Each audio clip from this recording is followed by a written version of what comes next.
जय माता रानी की दोस्तों। रात का 1 बज रहा है इस समय दोस्तों, और ये वीडियो बन रही है आपके लिए। ठीक है,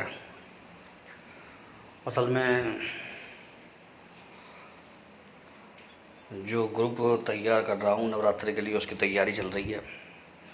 ठीक है ना, कल ग्रुप रात तक पूरा बन जाएगा, परसों आपको साधना करनी है उसमें।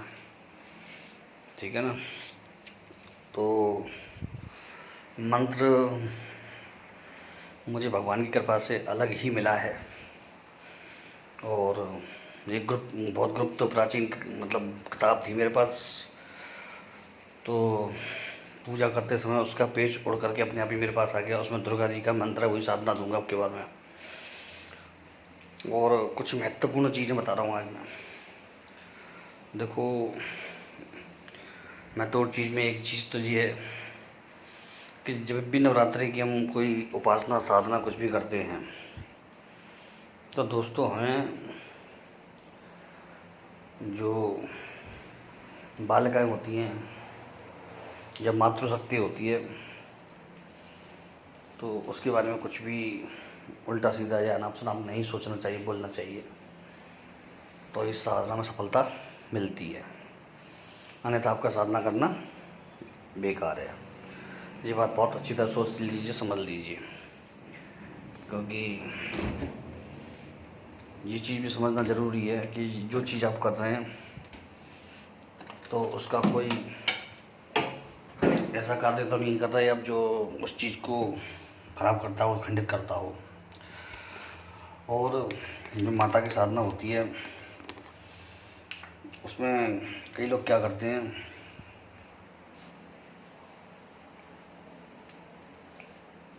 कि सीधा माता का मंत्र उठाते हैं और करने लग जाते हैं, जबकि ऐसा नहीं करना चाहिए। हमेशा ध्यान रखिएगा, कोई भी मंत्र लें आप, चाहे वो माता रानी का हो, चाहे कोई भी मंत्र हो, आपको उस मंत्र को पूरे विधान के संग करना चाहिए। यानी कि उसके आगे पीछे के जो उसके अंग देवता होते हैं, संग देवता होते हैं, उनको भी लेकर के उस मंत्र को किया जाता है। कुछ लोग क्या करते हैं कि सीधा भैरव बाबा का मंत्र लिया, सीधा उठा के कर लिया, हनुमान का लिया, बाबा का लिया मंत्र, सीधा उठा के कर लिया, देवी माता का लिया, काली का लिया, सीधा उठा के कर लिया। ऐसा नहीं करना चाहिए कभी भी। अगर ऐसा करेंगे तो उस मंत्र के जो साइड इफ़ेक्ट होंगे वो आप नहीं झेल पाएंगे, क्योंकि जो साइड इफ़ेक्ट होते हैं वो अंग देवता उसके जो सामंजस्य में देवता होते हैं उसके, वही उसको हटाते हैं, ख़त्म करते हैं, कम करते हैं। तो जैसे आप भैरव बाबा कर रहे हैं तो उसमें आपको पार्वती जी का, दुर्गा का, माँ काली का, बगलामुखी का, किसी का मंत्र पहले करना पड़ेगा। ऐसे ही आप किसी देवी का कर रहे हैं तो उसमें शंकर जी का, आपको बटक भैरव का या काल भैरव का, इनका किसी का भी मंत्र उसमें करना पड़ेगा। और उससे सबसे पहले होती है जो गणेश पूजा। बड़े गणेश जी के 11 बार जाप नाम लो, 11 जाप करो। ओम गम गणपते विघ्न विनाशने स्वाहा, या फिर ओम लंबोदराय नमः, ओम गम गणपते नमः, ओम सिद्धि विनायकाय नमः। ठीक है ना, ओम धूम वर्णाय नमः। कोई भी मंत्र आप करना चाहे वो कर सकते हैं, लेकिन ये आपको करना ज़रूर पड़ेगा दोस्तों। क्योंकि लोग क्या करते हैं कि इस चीज़ों को नहीं करते हैं और वो मार खा जाते हैं। और मैं आपको एक चीज़ छोटा सा काली माता का मंत्र बता रहा हूँ नवरात्रि के लिए।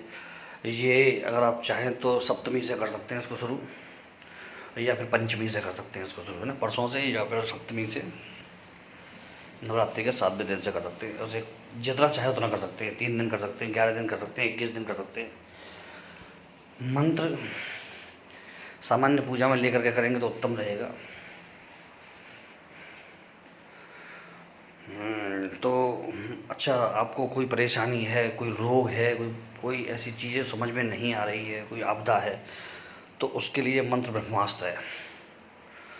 तो मंत्र सीधा सीधा सिंपल है, ज़्यादा लंबा चौड़ा नहीं है। ओम क्रीम कालकाय सर्व रोग शोक नाशनी स्वाहा।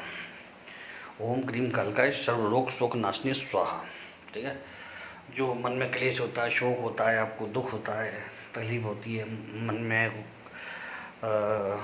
अच्छापन नहीं रहता, पॉजिटिवनेस नहीं रहती, उस सबको सही करने के लिए जो बहुत बढ़िया है। और घर में कोई रोग जम गया हो तो इस मंत्र को रोज़ फूंक मार के पानी पिलाने से, या जिसको भी पी रोग है वो पी सकता है, पर खुद भी करके जाप, तो उसके लिए बहुत उत्तम है। इस मंत्र का आपको चमत्कारी प्रभाव देखना हो तो 21 माला रोज सप्तमी से और 11 दिन तक कर लीजिए, आपको इसका चमत्कार दिख जाएगा साक्षात। माता काली की तस्वीर सामने जरूर रखनी होगी, ठीक है ना, और एक काले सरसों के तेल का दीपक जलाना होगा।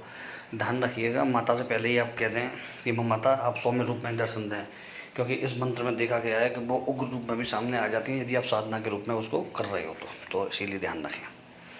बहुत सिंपल मंत्र लेकिन बहुत चमत्कारी है ये मंत्र। बहुत कम लोगों को मैंने इस मंत्र को बताया, क्योंकि ये मंत्र मैंने ज़्यादातर यूट्यूब पे तो कभी दिया ही नहीं होगा आज तक, मुझे जहाँ तक मुझे ध्यान है। लेकिन नवरात्रि चल रही है तो मुझे लगा आपको देना चाहिए ये मंत्र। यूट्यूब पे मैंने शायद 3-4 साल के किसी वीडियो में ये मंत्र नहीं डाला होगा।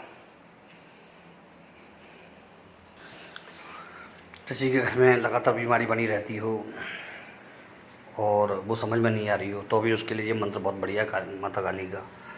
कोई ऐसा व्यक्ति हो जिसको कोई गंभीर बीमारी हो गई हो, वो ठीक नहीं हो रही हो, दवाइयों में पैसा जा रहा हो, उसके लिए ये मंत्र बहुत बढ़िया है। कोई ऐसा मामला हो जिसमें लगातार डॉक्टर बीमारी को देखने की कोशिश कर रहे हैं, समझने की कोशिश कर रहे हैं, लेकिन बीमारी समझ में नहीं आ रही है, उसके लिए ये अति उत्तम है।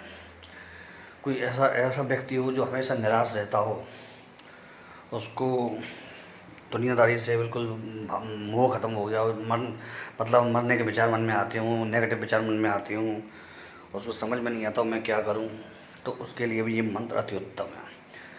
कोई ऐसा व्यक्ति जिसका मन कहीं नहीं लगता हो, मन में निराशा रहती हो, काम धंधे में वो जम के काम नहीं कर पाता है, हर समय ये सोच विचार करता रहता है कि मैं क्या करूं, तो उसके लिए ये मंत्र अति उत्तम है, उसको आप जाप कर सकता है। थोड़ा सा विधान बता देता हूँ, इसमें आपको हकीक की माला चल सकती है, रक्त चंदन चल सकता है, श्वेत चंदन चल सकता है आपका, और स्फटिक की माला चल सकती है। ये माला इसमें ले सकते हैं आप। दिशा जहाँ तक हो कोशिश करना पूर्व दिशा में ही करें, नहीं तो फिर उत्तर में भी कर सकते हैं और पश्चिम में भी कर सकते हैं, दक्षिण में ना करें। दक्षिण में ये मंत्र बहुत ज़्यादा उग्र होकर के भयानक प्रभाव दिखा सकता है आपको। यदि आपने गुरु बना रखे हैं तो गुरु मंत्र का जप अवश्य करें, 1 माला कम से कम, उससे इसके जो भयंकर तेज प्रभाव है उसका, उसमें ठंडक मिलेगी, ठीक है ना। तो ये ज़रूर कर लें, क्योंकि क्या होता है ना, गुरु मंत्र हर मंत्र की शक्ति, मतलब जो नेगेटिव शक्ति होती है वो समन कर देता है, इसीलिए तो कहते हैं गुरु मंत्र बहुत बड़ी चीज़ होती है। चलिए मंत्र मैंने बता दिया आपको। शाम रात के समय की साधना है, ये डरने का नहीं है, जो हिम्मती साधक हों वही करें। जय श्री राम और जय हनुमान जी बाबा।